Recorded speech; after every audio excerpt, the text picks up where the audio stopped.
I'm standing here in this exquisite chapel of St. George at Windsor Castle, so close to where my beloved mother, the late Queen, is laid to rest with my dear father. I am reminded of the deeply touching letters, cards, and messages which so many of you have sent my wife and myself, and I cannot thank you enough for the love and sympathy you have shown our whole family. Christmas is a particularly poignant time for all of us who have lost loved ones. We feel their absence at every familiar turn of the season and remember them in each cherished tradition.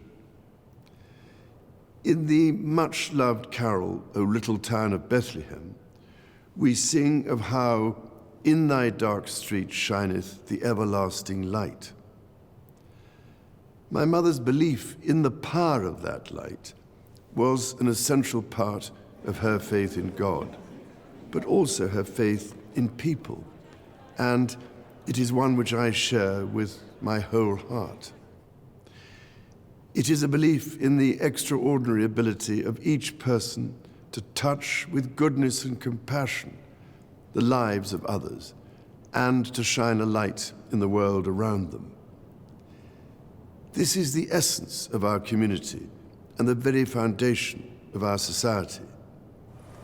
We see it in the selfless dedication of our armed forces and emergency services, who work tirelessly to keep us all safe, and who perform so magnificently as we mourn the passing of our late Queen. We see it in our health and social care professionals, our teachers, and indeed all those working in public service, whose skill and commitment are at the heart of our communities.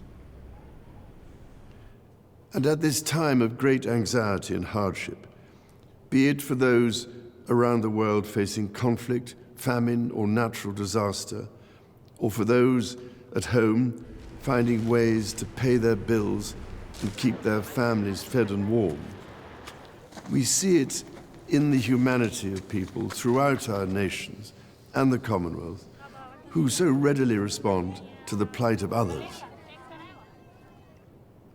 I particularly want to pay tribute to all those wonderfully kind people who so generously give food or donations, or that most precious commodity of all, their time, to support those around them in greatest need, together with the many charitable organizations which do such extraordinary work in the most difficult circumstances.